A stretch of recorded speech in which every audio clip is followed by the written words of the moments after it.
More than just championships motivate Walker, though. A high school spotlight shines on Jonathan Walker. Bo Estes has his story. Speed. It's the one tangible characteristic that has separated Harrison's Jonathan Walker from the rest of this year's bumper crop of running backs in the state of Georgia. And recently, his exploits have begun to beg the question, how fast is Jonathan Walker? I think it's amazing how fast he is. People just get that fast, it's not like he worked real hard. I think he was born with it. I don't know. As soon as he hits the hole, he's gone. No one catches him. It's like the defenders they dive at his legs. It feels good when you see that one person that you have to beat and you have 10 yards of the sideline and him. You just look at him and be like, you're gonna get beat. I noticed the first week the speed. He was just outrunning everybody.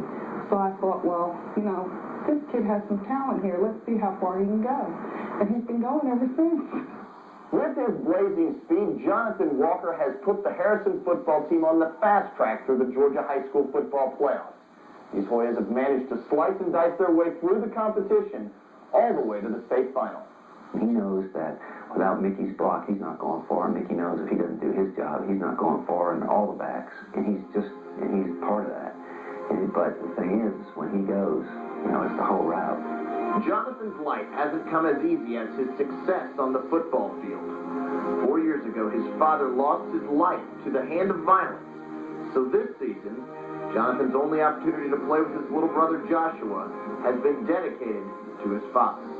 I'm playing this season just for him because he left a little bit early, too early, and then I got other family members that really miss him too, and they all say I look just like him. And when I try to do my best on the field and try to do something positive or whatever, it makes them feel good too, and which makes me feel good. He'll always be with us. And when we play football, he's always he's right there with you. When you score that touchdown, he's right there. He's up above saying, good job, And my brother has always told me since he was older, he was like, keep your head up. We'll get through this. And my mom told me we'll get through this.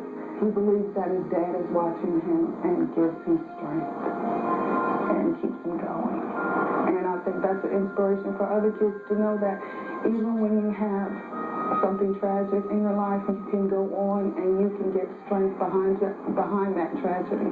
When I seem to break for a touchdown, my mom has always told me, look, just think, your dad's right there, daddy's right there. Just run to him. He could be like, come here, like an angels in the outfield.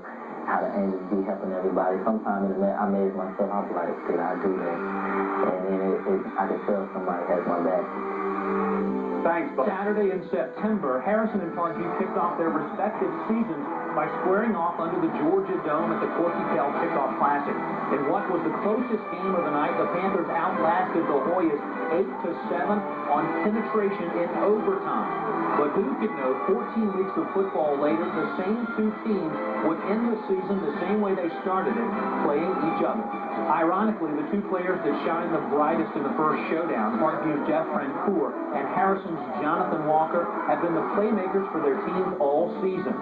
Francoeur is a game-breaking receiver who can use his hands and feet to burn opposing defenses. And receiver isn't even his best position. Francoeur is also a star defensive back, picking off a school record 13 passes. His fumble recovery for a touchdown was the Panthers' one and only score against Harrison that night. The 5'8 Walker, meanwhile, has used his sub-4.4 speed to rush for more than 1,200 yards this season. Walker's been especially hot in the postseason, going over the 100-yard mark in each of his team's 4 playoff games. This touchdown against Starrs Mill last week was identical to the one he broke off against Parkview in Week 1. And it's no coincidence that Harrison's best player is on offense, while Parkview's best player is known for defense. Harrison's offense put up 30 or more points in 6 of their 12 wins, while Parkview's D held the opposition to 10 points or less in all but 2 of their games. Cobb County versus Gwinnett County. The Cinderella Hoyas or the been there, done that Panthers. So who's it going to be? Tonight's kickoff is 7:40 in Louisville.